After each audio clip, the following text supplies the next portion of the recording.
네, 시사인의 김은지 기자 모셨습니다. 어서 오세요. 네, 안녕하세요. 오마이뉴스의 곽우신 기자 모셨습니다. 어서 오세요. 네, 안녕하세요.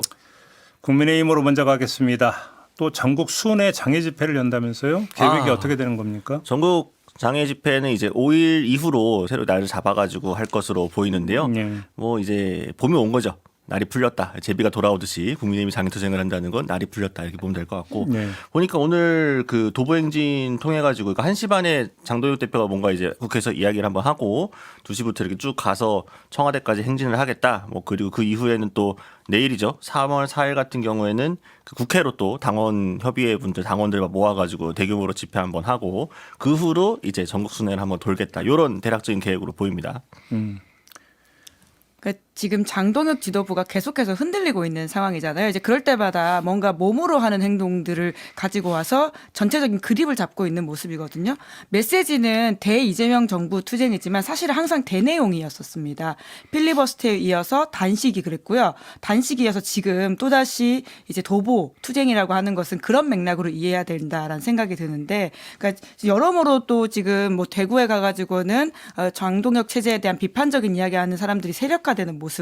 그리고 뭐 기타 등등 사실 그것뿐만이 아니라 중진들 중에서도 요새 장동혁 대표 관련해가지고 비판의 목소리를 내시는 분들이 좀 있거든요. 그러니까 사실은 내부 기강용이라고 보는 게 맞는 일정이죠. 근데 단식 얘기했으니까 쌍특검 얘기는 쏙 들어가 버렸네. 아마 전국 순회하면서 또 언급할 것 같긴 한데. 저 웃음은 저 무슨 의미예요? 아니 뭐 이 당 돌아가는 모양새가 요새 재밌지 않습니까? 예. 그러니까 장동혁 대표가 전국 순회하는 거에 대해서 이건 저희 약간의 뇌피셜이 들어가 있습니다만 저는 한동훈 전 대표를 신경 쓰는 것도 있을 거라 생각합니다. 한동훈 전 대표가 이제 대구에 이어가지고 이번 주말에 이제 부산을 가게 되죠. 그리고 그 이후로 또 전국 순회를 할 계획이라고 이미 밝힌 바가 있습니다. 그러니까 한동훈 전 대표가 전국을 돌면서 지지층 결집을 다잡게 나서는 상황에서 이 한동훈 전 대표에게 많은 사감을 가지고 있는 장동혁 대표가 신경을 안 쓸 리가 없다. 그리고 특히나 이번에 대구 서문시장으로 한번 장동혁 대표가 좀 망신을 당했잖아요. 서문시장에 설 전에 본인이 갔는데 그림이 좀 시원찮았어. 근데 그 후에 한동훈 전 대표가 서문시장을 똑같이 갔는데 물론 팬클럽들이 많이 오신 겁니다만 어쨌든 그림은 꽉꽉 채워서 보였다는 거죠. 그래서 이후로 부산까지 가고 쭉 돈다고 하니까 좀 전국적으로 본인도 한번 돌면서 그림을 보여줄 필요도 있고 플러스 여기에 더해서 그러니까 이제 한동훈 전 대표를 좀 의전하면서 같이 수행하겠다라고 하는 친한계 의원들한테 이거 해당 행위다. 사실상 공개적으로 경고장을 날리면서 향후에 추가 징계 가능성까지 염두를 해둔 거기 때문에 그만큼 이 소위 말하는 친한계 압박에 대한 것도 부수적 효과로 노리고 있는 걸로 보입니다. 근데 한동훈 전 대표 현장만큼 사람이 안 모이면 어떻게 해요? 그러니까 이제 집회라고 하게 되면은 어떻게든 모여서 그 동원을 하겠죠. 네, 특히나 대구나 그런 쪽에서 장외 집회한다고 하면. 근데 이제 핵심은 그 장외 집회에 모인 사람들과 그 그림 뭐 했자 그거 맨날 숫자 가지고 장난질하는 거니까 그게 아니라 현장 골목골목 들어갔을 때 거기 분위기가 어떠냐. 거기에서 상인분들, 시장에 계신 다른 뭐 유권자분들, 시민들이 어떤 반응을 이제 그걸 보여줄 건데 뭐 장동혁 대표는 최근에 이상한 자신감을 좀 얻은 것 같기도 하더라고요. 뭐 지켜봐야겠죠. 그러니까 늘 명분은 있거든요. 야당 입장에서. 그러니까 사법개혁 3법이 통과되는 것이 이제 독재고 독재로 가는 길목에 지금 이재명 정부가 서 있다. 이걸 막지 않으면 우리나라가 큰일 난다. 뭐 이런 식의 지금 논리를 세우고 있지 않습니까? 그러니까 늘 아까 말씀하셨던 쌍특검도 그렇고요. 그러니까 대내용이긴 하지만 실제 메시지들을 대외용을 내므로써 당내에서 이걸 하면 안 된다라고 말하기 직접적으로 뭔가 못하겠다라고 말하기는 좀 애매한 것들을 늘 들고 나오는 것이거든요. 이제 그런 것만 보더라도 장동혁 대표 입장에서는 지금은 좀 세게 다시 그립을 고삐를 질 필요가 있는 상황인 것이죠. 그러게요. 특히나 그 합수본 같은 경우에도 국민의힘 당사를 압수수색했었고요. 그리고 지난주에는 사실 국민의힘 의원들이 일정 부분 출석을 하지 않음으로써 그 펜앤마이크 출신의 인사가 부결된 바가 있지 않습니까? 지난주 26일이었던 것으로 기억하는데. 저기 그 천영식 박미통이 상임위원 말씀하시는 맞습니다. 거죠? 예. 이런 것들이 사실 이제 국민의힘 안에서는 공개적으로는 민주당에 대한 비판들이 많이 나오긴 하는데요. 하지만 내부에서 이야기를 들어보면 그 당시 출석을 하지 않았던 국민의힘 의원들에 대한 비판들이 굉장히 강경합니다. 많이 빠졌어요, 국민의힘 의원. 한 30명 정도 빠졌죠. 네. 사실은 그때 국민의힘 의원들만 출석 제대로 했어도 이 통과되는 거였거든요. 근데 통과 안 되고 나서 민주당이 뒤통수 친 거다. 여야 합의가 무슨 상관이냐. 역시 의회 파괴라고 했지만 자기들이 단속 못한 것 때문에. 그래서 성호선 원내대표 기자간담회 때도 기자들이 그걸 물어봤거든요. 아니 그 부결된 거 얘기하시는데 그 국민의힘 의원들만 출석 잘했어도 되는 거 아니냐라고 했더니 성호선 원내대표가 유감을 표하면서 앞으로 본인이 출석 체크하겠다는 식으로 얘기를 했습니다. 그래요? 그리고 당 압수수색 나왔던 그날도 이제 같은 날 사실 한동훈 전 대표가 서문시청에 가면서 거기에 동행한 국민의힘 의원들이 있었는데 이런 것들 다 연결시켜서 이제 징계를 하고 다시금 뭐라고 할까요? 이렇게 본인 중심의 당으로 이끌고 가겠다라고 하는 계획들을 좀 전반적으로 내세우고 있는 것이죠. 그러니까 한마디로 정리를 하면 뭔가 좀 어수선해가지고 정리되는 느낌이 전혀 없는 딱 이 상황인 것 같은데 그 대표적인 예가 지금 대북경북 통합특별법이잖아요. 그렇죠. 지금 이거는 그냥 민주당만 쳐다보고 있는 거죠. 그러니까 지금 이 시점에서 이 상황은. 그렇죠. 법사위를 여는 것도 본회의 상정하는 것도 열고 민주당 해주지 않으면 아무것도 못하는 상황이기 때문에. 민주당은 느긋한 건가요? 꽃놀이 준 건가요? 민주당 입장에서는 어쨌든 자신들의 가장 급했던 전남 광주 통합법을 어쨌든 넘긴 거고 네. 핵심으로 남은 건 이제 대전 충남하고 대구 경북인 건데 민주당 입장에서는 대구 경북만 당장 해주겠다는 명분이 좀 약해져. 그러니까 기본적으로 물론 전남 광주 같은 경우에도 반대가 아예 없어가 아닙니다만 어쨌든 대체적으로 손해 매너도 조절하고 일치단결하는 모습으로 어쨌든 컨센서스가 있었던 거잖아요. 어쨌든 네. 통합은 필요하다. 근데 대구 경북은 국민의 안에서도 막 이론이 심했어요. 처음에 이제 대구 의원들은 좀 찬성, 경북 의원들은 조금 반대 기류가 있었고 나중에 그래서 투표까지 해가지고 대구 의원들은 만장일치였고 경북은 찬성이 조금 더 많았다. 근데 지금 경북 의원들 최소 3명 이상 끝까지 반대를 고수하고 있잖아요. 당론으로 결정을 했다면서. 그리고 경북 같은 경우에 기초의회에서 이미 물론 경북 도의회는 찬성을 했지만 기초의회 단위에서는 반대로 지금 입장 강하게 표명한 것도 있거든요. 그러니까 정리가 안 된 거잖아요. 송호사 원내대표는 아니 이거 통합 단체들 합치는 거기 때문에 정역단체 합치는 거기 때문에 기초의회들은 당사자 적격이 없다. 그러니까 무시해도 된다라는 식으로 얘기하는데 그게 자기들이 할 말입니까? 그러면 당 지도부가 기초의회 같은 데 내려가든 뭘 해가지고 설득을 해가지고 통합 필요하다. 우리가 해서할 때 믿고 좀 해달라라고 해야지. 자기네 교통정리는 안 하고 민주당한테 우리 기초의회가 반대하는 거 신경 쓰지 마시고요. 일단 통과시켜주세요. 일단 열어주세요. 라고 말하는 게 맞나? 저는 이런 정치도 처음 봅니다. 네, 뭐 물론 이제 당론으로 국민의힘이 정했기 때문에 결과적으로는 이제 통과가 되지 않을까라는 전망이 크긴 한데요. 하지만 시간이 지금 많지가 않거든요. 그래서 오늘까지잖아요. 3월에 일단 임시국회는. 3월에 그래서 임시국회를 한 번 더 열어서 10일 정도에 통과시킨다라는 안들이 지금 나오고 있는 것 같은데 지금 민주당에서는 대미투자특별법 관련해 가지고도 그 문제가 있죠. 이제 사실 그걸 연결시키지 않는다라고는 하지만 결과적으로는 연결시켜서 보이는 것들이 있고요. 둘 다 합의 처리하는 모양새로 가면서 이 문제를 좀 해결하려고 하는 것으로 보입니다. 그렇게. 근데 이제 여기서 이제 대전 충남은 이번에 빠지고 거기는 이제 사실 민주당 안에서도 좀 미묘한 기류가 다르기 때문에 어떻게 달라요? 그러니까 사실 이미 지금 지방의회를 핑계대고 있긴 하지만 그러니까 여러 가지 선거의 어떤 현실 때문에 통과를 찬성하지 않는 부분들이 있는 것으로 알고 있습니다. 안에서도. 예. 그러니까 박범계 의원이 삭발까지 감행을 했습니다만, 그러니까 사실은 민주당 내 의견도 정리가 안 되고 국민의힘도 의견 정리가 안 됐기 때문에 네. 민주당에서 지금 대구 경북과 대전 충남 같이 처리하자라는 건 사실은 말이 좀 안 되고 대전 충남은 거의 안 되는 쪽으로 지금 당장은 어렵다. 지방선거 전에는 좀 잡힌 모양새고 대구 경북을 어떻게 할 거냐 이제 이게 좀 관심인 건데 아까 김은지 기자께서 말씀 주신 것처럼 아마 다른 법안들과 그러게요. 약간 바터가 있을 수 있을 것 같습니다. 예, 다만 가장 중요한 문제가 뭐냐면 공직 사퇴 시한이거든요. 이게 3월 5일까지가 공직 사퇴 시한인데 그렇죠. 이미 지금 지역통합법 안에는 그 예외 조항들을 넣어놨습니다. 그래서 이 법이 공포된 이후에 10일 이내에 출마를 허용할 수 있다 이렇게 되어 있어가지고요. 예외가 그 조항이 예. 있어요? 예, 그래서 충분히 3월 중순에 통과해도 가능하다라는 말이 있습니다. 그렇군요. 어쨌든. 그러면 뭐 이제 당고 3월 3일이 데드라인일 이유는 없는 거죠? 예, 이미 예. 뭐 국민의힘 같은 경우에도 대구 경북 통합법이 정리가 돼야 이 공천을 어떻게 정리를 할 수가 있어요. 그렇죠. 예. 이게 지금 지방선거 앞두고 경선 어떻게 할지 룰 같은 것도 세팅해야 되고 이제 후보도 정리해야 되는데 통합이 안 되면 이제 대구 경북 따로 가는 거니까 당연히 또 그거 맞춰 준비해야 되고 합치면 합쳐서 하니까 이번에 그래서 전남 광주 같은 경우는 민주당이 발표한 거 보면 이제 8명 해가지고 5명 추려서 간다라고 정리가 된 거잖아요. 국민의힘도 여러모로 지금 급한 거죠. 빨리 정리해야 되는데. 알겠습니다. 그나저나 한동훈 전 대표는 어떡한데요? 대구나 부산에 출마한대요? 출마할 것 같은데요? 그래요? 네. 대구예요, 부산이에요? 제 느낌은 대구, 이게 약간 뇌피셜이 들어가 있습니다.만 대구가 조금 더 가능성이 높지 않나. 그러니까 대구에서 사실 한동훈 전 대표가 그렇게 언론 프렌들리한 정치는 아닌데 대구에서 지역 기자들도 점심에도 만나고 저녁에도 만나고. 아니 그러면서 근데 이제 대구에 출마하려면 지금 현역 의원이 후보가 돼야 출마를 하면 그렇죠. 아, 그렇죠, 예. 그렇죠. 예, 예. 아이고 그러다가 이준석 전 위원장이 후보되면 게다가 통합이 되면 또 다른 문제이거든요. 그러니까. 예. 뭐 사실 여러 가지 변수가 있기 때문에 지금 뭐 무조건 딱 방점 찍었다라는 걸 보기 어렵습니다만 많이 얘기가 나오는 거는 사실은 주호영 의원 지역구 얘기가 좀 많이 나오고 있긴 합니다. 그러니까 그 얘기는 주호영 의원이 지금 여기서 외부인에게 문을 잘 열지 않는 곳이라고 하지 않았습니까? 예. 근데 구포 그러니까 이번 주에는 구포시장 가잖아요. 아, 그렇죠. 부산도 보고.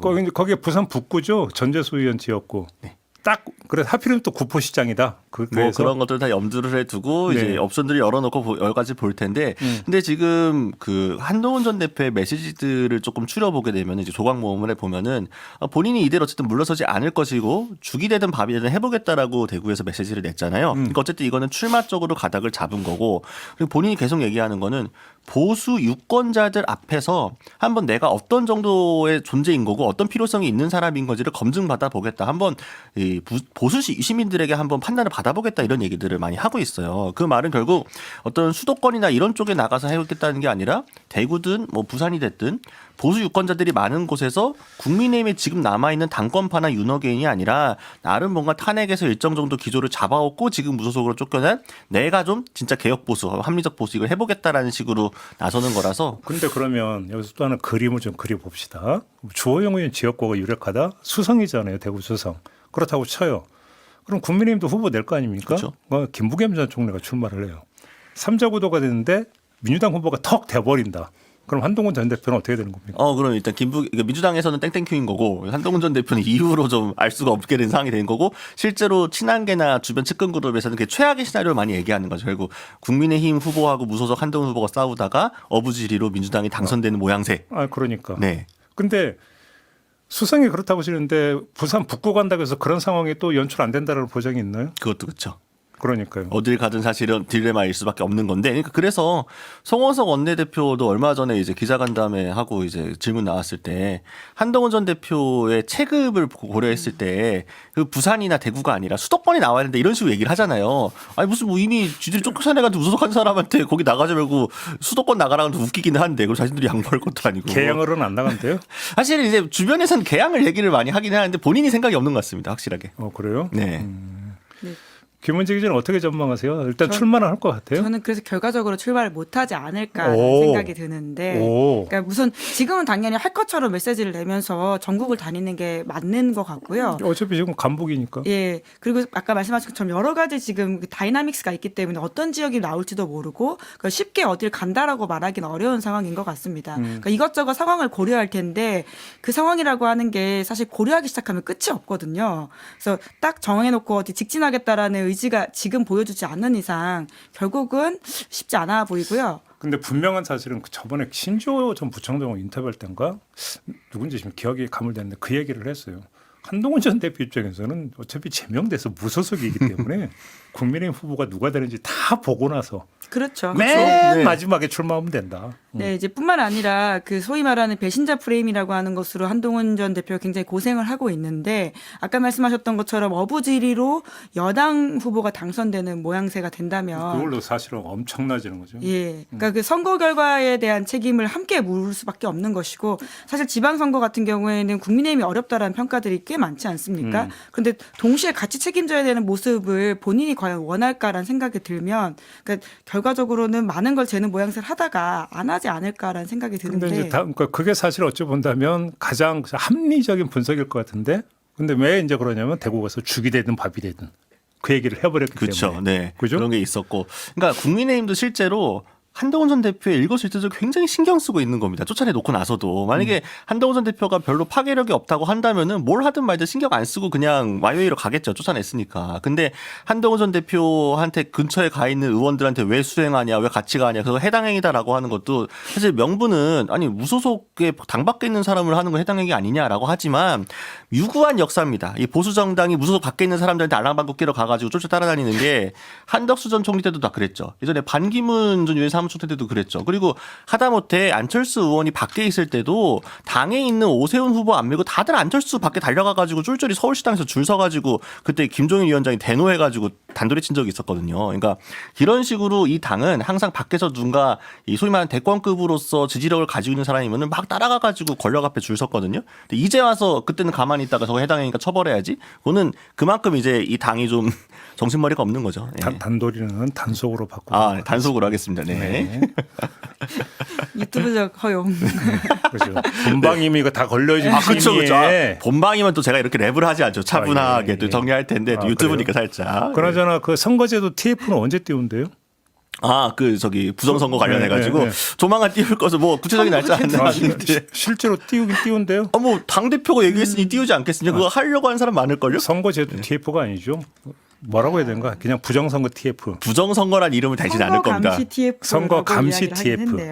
선거 선거 감시 관련해서. TF. 네. 선거제도라고 하니까 갑자기 이건 무슨 저기 뭐 정치개혁, 정개특위 약간 그런 얘기 같잖아요. 네. 약간. 선거 감시 TF. 네. 근데 아무튼 국민의힘 안에서 그 부정선거 토론에 대한 감상평이 어떻게 나오던가요? 그러니까 부정선거 관련해가지고 처음에는 원래 당 공식적인 대변인단이나 이쪽에서 말을 아끼려고 하는 모양새였는데 대표가 똑 저래. 그렇죠. 그러니까 사실 그 전에도 약간 기류가 있었던 게 박민영 미디어 대변인이 SNS에 하나 썼고 백지원 전 대변인 같은 경우에도 뭐 전한길 씨한테 본인이 자료를 줬다 이런 식으로 글 쓰고 뭐 하면서 이 기류가 뭐지 싶었는데 장동혁 대표가 딱 공식적으로 메시지를 내버렸죠.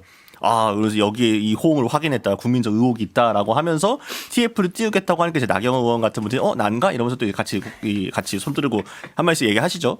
이런 것들 보게 되면은 장 대표가 딱 기조를 잡은 거죠. 이게 지금 부정선거 관련 토론회를 이렇게 많은 사람들이 보는 거는 실제로 부정선거가 있다고 믿는 사람들, 소위 말해 윤어게인에 가까운 사람들 지지세가 확인된 거다. 역시 난 틀리지 않았어. 우리 당의 지지가 비공개 여조 75% 나온 것처럼 이 사람들 안고 가면 되겠다라고 이제 각이 서서 지금 여기서 갑자기 TF를 띄우겠다고 하는 거죠.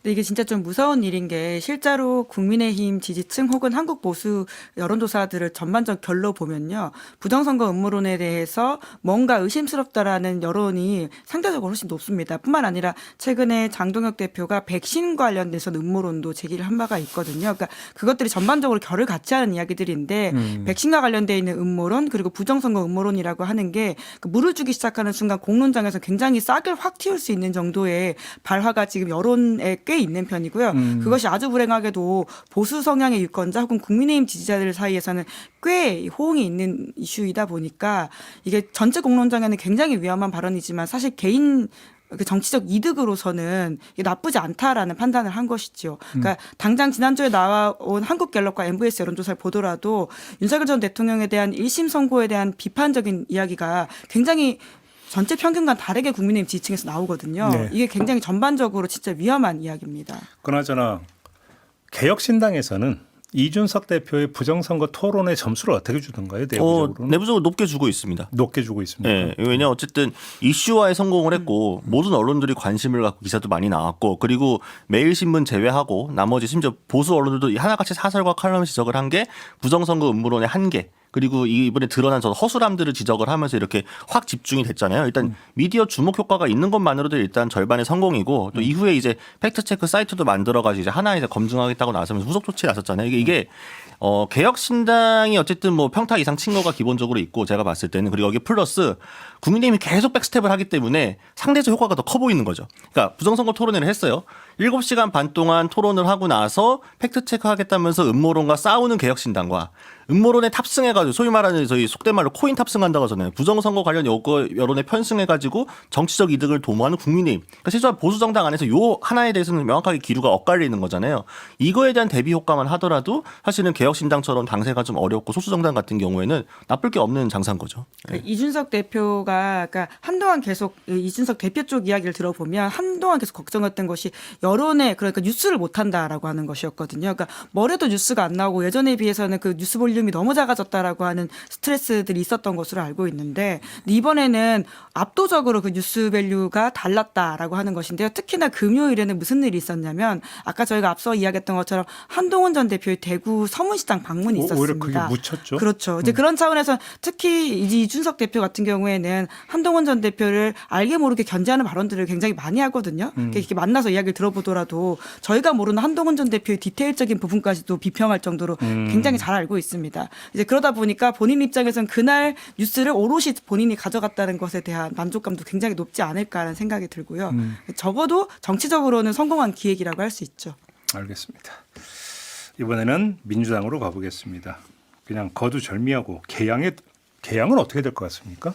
그러니까 제가 지난주에 당 원내 쪽 사람한테 이야기 듣기로는 지금 정청래 대표가 전반적으로 물론 이제 어떻게 될지는 열어두고 상황을 봐야 될 텐데 정청래 대표가 지금 이 대통령과의 관계가 좋냐 안 좋냐 이런 이야기들을 계속해서 좀 말이 나오고 있지 않습니까? 뿐만 아니라 물론 제가 지난주에 말씀드린 건 좀 과장됐다라고 하지만 제명인의 말에서 뭐 강퇴를 당하는 등의 이야기도 있었고 여러모로 좀 곤란한 대통령과의 관계 설정에 있어서 비판들이 있습니다. 혹은 의심 혹은 뭐 지적들인데 그러다 보니 김남준 전 대변인이 더 유리한 상황에 있는 게 아니냐라는 해석을 하시던데요. 물론 이거는 상황을 열어보고 봐야 되겠지만 또 다르게 제가 들은 바의 이야기는 그러니까 그런 이야기의 연장으로서 막 취재를 하면서 대통령이 그래도 그 지역구를 받았고 그리고는 송영길 전 시장이 서울로 출마하면서 뭔가 비워주는 그 모양새로 일종의 마음의 빚이 있다고 알려져 있지 않냐라고 했더니 당장 그 이야기에 대해서는 청와대 쪽에서 반박을 한다는 거예요. 그러니까 그 당시에 박주민 의원의 지역구도 서울시장에 나갈 테니까 그쪽으로 오라는 말이 있었고 송영길 당시의 대표도 자기 지역구에 오라고 하면서 서울시장 나가겠다라고 하는 것이 있었는데 그러니까 결과적으로는 송영길 대표의 지역구에 나가게 된 것이다. 그래서 마음의 빚이 있다라고 보기 좀 어렵다. 이런 취지의 주장을 하더라고요. 그런데 어제 박찬대, 한준호, 김남준 세 명이 저녁 먹었죠. 그 모임은 어떻게 이해를 해야 되는 걸까요? 그 만남은? 그 또한 힘을 실어주는 모습으로 봐야 된다라는 해석이 기본적이긴 하죠. 이 타이밍에 그렇게 딱 저기 다 공개적으로 저녁 먹었다는 것은 메시지가 있다고 봐야 되는 거죠. 심지어 백브리핑까지 했거든요. 이제 네. 그것은 말만 비공개이지 그냥 사진 한 장. 나란히 서서 사진까지 찍고 네, 그렇죠. 사진과 메시지를 내기 위한 정치적 일정이라고 봐야 되는 것이죠. 김남준 그 힘실어주기. 네, 게다가 거기에는 이제 한준호 지금 경기도지사 출마하고 있는 예비 후보가 가 있고요. 한준호 의원 네. 그리고는 지금 또 인천시장 출마 선언을 하겠다라고 한 박찬대 의원이 가 있는 것이거든요. 그런 것만 보더라도 굉장히 힘실어주기라고 봐야 되죠. 그래요. 그럼 송영길 전 대표는 어떻게 돼요? 아니 뭐 경선해야죠 뭐. 네, 저는 그러니까 일단 당에서 원칙을 내세운 게 전략 공천 최소화하고 어쨌든 기본적으로 경선을 좀 많이 하겠다라고 이야기를 해둔 상황이고 지금 누구 한 명이 쉽게 양보하지 않을 것 같잖아요. 지금 송영길 전 대표도 되게 본인이 거기 전세 낸 것처럼 이 지역구에 뭔가 지분이 있다고 되게 강조를 하고 있고 김남준 전 어쨌든 그 대변인 같은 경우에도 이번에 뭐 출판 기념회도 합니다만 본인이 어쨌든 개항 을과의 이 연관성에 대해서 많이 강조하고 있잖아요. 개항을 해서 이재명 대통령이 처음 의원하면서 본인이 보좌관을 했기 때문에 이 개항을 지역구에 뭔가 애틋한 마음이 있다는 식으로 선생님 그때 약간 좀 이해가 안 되긴 합니다. 아무튼 이야기를 하고 있기 때문에 두 사람 다 물러나지 않고 당에서 교통 정리가 안 된다고 한다면은 사실은 뭐 경선해야죠. 뭐 하겠습니까? 이게 저는 이번 경선이 되게 중요한 경선이라고 보는 게 왜냐하면은 민주당에서 조금 생각을 바꿔야 되는 것들이 있어요. 지역구는 국회의원 게 아닙니다. 지역구는 시민의 거고 유권자일 거예요. 마치 이 지역구는 당연히 민주당 거고 이 지역구는 당연히 원래 그 전에 국회의원 오래 있던 다선 의원 거야라고 하는 인식은 구시대적인 인식인 거죠. 그거는 유권자들의 선거에 따라서 얼마든지 바뀔 수 있는 거기 때문에 판단을 받아봐야 되는 거고 김남준 전 대변인 같은 경우에도 단순히 그냥 뭐 친명팔이하고 무슨 내가 대통령 가까웠고 이런 걸로 할 게 아니라 내가 이 지역 일꾼으로서 뭘 잘 보여줄 수 있는지 상대적인 장점들을 내세워서 해야 되는 건데 되게 그냥 이게 마치 개파 사이의 갈등의 전선이 서게 되면서 서로 새싸움하는 모양새가 되고 있잖아요. 그래서 저는 이런 식으로 하는 거 되게 무쓸모고 유해하다라고 봅니다. 예. 알겠습니다. 그나저나 박찬대 의원이 인천시장으로 출마하면 그 지역구가 또 비잖아요. 네, 연수죠. 그렇죠. 네. 그건 누가 갑니까? 네, 그런 것들 때문에 전반적 조정이 있을 거다라고 하는 게 기대치인데, 근데 생각보다 지금 개항을 두고 굉장히 경쟁이 뜨겁다 보니까, 아까 곽우신 기자 지적처럼 그러니까 내부 출혈이 심한 경쟁이라고 하는 게 유권자들이 보기에 좋아 보이진 않거든요. 그러니까 특히나 여기는 민주당이 되는 곳이라는 전제 하에서 싸우고 있는 것이기 때문에 어떤 점에서는 좀 오만해 보이기도 하죠. 그러니까 의미 있는 경쟁이라고 보기는 어렵기 때문에 빨리 좀 모양새가 정리돼야 된다라는 이야기도 많습니다. 근데 어차피 이제 경선을 각오를 한다면 경선에서 어떻게 이길 것인가 이제 전략이 먼저 발동이 되고 있는 거죠. 그런데 그렇게 봐요. 통상은 민주당에서 이제 재보궐선거는 그 전략으로 꽂았었거든요. 이제 그러다 보니까 만약에 경선을 한다는 것도 굉장히 좀 이례적인 상황이긴 합니다. 그러게요. 그 부동산 문제 있잖아요. 그 종합 정리는 국민의힘이 지금 이재명 대통령한테 이런 표현을 써주는 말리고 있는 거 아닌가요? 된통 당했죠. 네, 한 방 크게 먹은 거죠. 예. 한마디로 그냥 그렇게 완전히 지금 소용돌이 속으로 빨려 들어가고 있는 거라고 봐야 되는 거예요. 저는 그 이재명 대통령 취임 이후에 여러 가지 정치적인 승부수 내지는 이제 카드들을 꺼낸 것 중에서 이번에 이 분당 아파트 매물로 내놓은 거가 가장 좀 효과적인 카드가 아니었나 싶을 정도로 왜냐면은 국민이 거의 뭐 돌림 노래를 했어요. 앵무새처럼 분당집 먼저 팔아라, 분당 팔아라, 분당 팔아라. 되게 마치 못 팔 것처럼 진짜 계속 뭐 하다못해 뭐 주진우부터 해가지고 다 그 얘기밖에 안 했잖아요. 근데 당대 대표가도 자신감이 있었던 거죠. 자신감이 있으니까 이재명 대통령이 팔면 팔게요라고 했다가 던졌다가 이제 아까 영화 타짜에서 나온 것처럼 갖고 와, 봐, 약간 이런 상황이 된 거잖아요. 그런 차원에서 대통령의 하연수 크게 먹힌 거고. 그러니까 예. 국민의힘이 제가 볼 때는 두 수, 세 수는 둘째치고 한 수도 앞을 내다보지 못한다는 게 뭐냐면 이거저거 떠나서 전직 대통령 중에 퇴임하고 아파트에 사는 대통령이 있는 줄 아세요? 없어요. 왜 없는 줄 아세요? 없는 이유 중에 하나가 경호 문제 때문에 그쵸, 경호동을 그쵸. 설치를 네. 해야 돼요. 그런데 아파트에 살면 되게 복잡해져요. 그렇지 않습니까? 물론 아크로비스타 잠깐 뭐는 있었지만 그래서 제가 볼 때는 이재명 대통령이 싫어도 결국 나중에는 이사 갈 수밖에 없을 거라고 생각을 했는데 그렇게 해버리면 그냥 바로 대받아치는 거지 그게. 그렇지 않나요? 지금 이 시점이라고 생각을 못했을 것 같긴 한데요. 이제 여러모로 정치적 효과를 이재명 대통령이 가져간 것뿐만이 아니라 그 부동산 시장에 주는 시그널도 굉장히 명확하지 않습니까? 그럼요. 부동산이 아니라 나는 주식 투자로서 한국 전체적인 자본시장을 성장시키겠다라는 메시지를 일관되게 주고 있기 때문에 굉장히 좀 효과 있고 좀 놀라운 좀 승부수라는 생각이 근데 듭니다. 아까 홍익표 정무수석하고 인터뷰했는데 이미 작자는 나왔다고 사겠다고 한 사람. 그럴 것 같아요. 그렇죠. 그분은 한 네. 3억 그냥 앉아서 이득 보는 거라면서요 지금. 근데 지금 최소 3억. 사실 이제 여러 명이 동시에 나온다면 뭐 대통령 그러니까 집을 파는 사람으로서는 어떤 사람에게 팔지 이제 오히려 선택할 수 있는 시간이 있을 것 같고요. 그러니까 왜냐하면 이 매물을 사가지고 다시 되파는 행동을 할 수가 있잖아요. 그것은 오히려 지금 부동산 시장을 안정화시키기보다는 양도세 중과에 예. 해당이 됩니다. 그러니까 그런 것들을 염두에 두더라도 아마 좀 신중하게 누구에게 팔지 고민하지 않을까라는 생각이 들고요.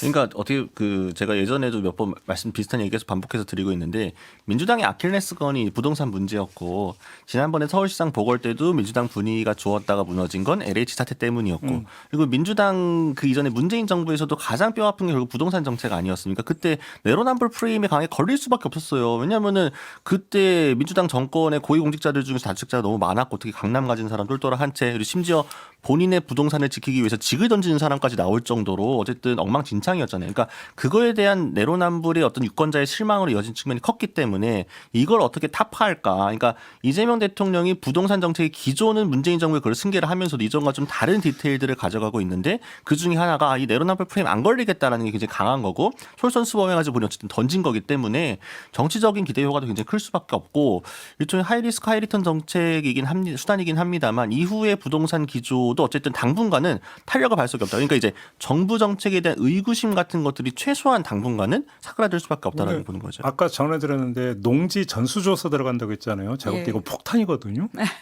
응?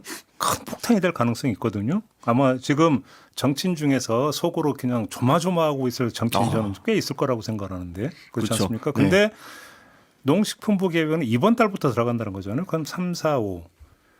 딱 지방선거 3, 4, 5. 앞두고다 말씀이신 거죠. 물론 뭐 이제 발표 형식이 예. 어떻게 되느냐는 좀 봐야 되겠지만 지방선거 앞두고 행사들이 많습니다. 대통령이 업무 보고를 6개월 후에 하겠다라고 했기 때문에 딱 그 시점이거든요. 그래서 예. 사실 대통령의 개인기가 굉장히 지금 정부의 지지율과 여러 가지 성과들을 이끌고 있는 편인데 특히 그때 나와가지고 다시금 뭔가를 하는 모습이라고 하는 것은 대통령 중심의 뉴스가 나올 수밖에 없고요. 게다가 지금 또 트럼프는 중국에 가는다라고 했는데 그와 관련되어 있는 여러 가지 국제정치적인 이슈들도 있어서 네. 야당으로서는 여러모로 좀 걱정되는 것들이 많죠. 네, 도농복합 부동산 의제가 발동되고 있다. 그죠? 농지 아마 저 폭탄될 가능성이 제가 볼 때는 충분히 있습니다. 한번 좀 진행 경과를 좀 유의해서 보실 필요가 있겠다. 이런 생각이 좀 드는 것 같고요. 자, 오늘 이야기는 좀 이렇게 마무리하고 두 분하고 인사 나누겠습니다. 수고하셨어요. 네, 감사합니다. 감사합니다. 네, 저도 물러가겠습니다. 고맙습니다.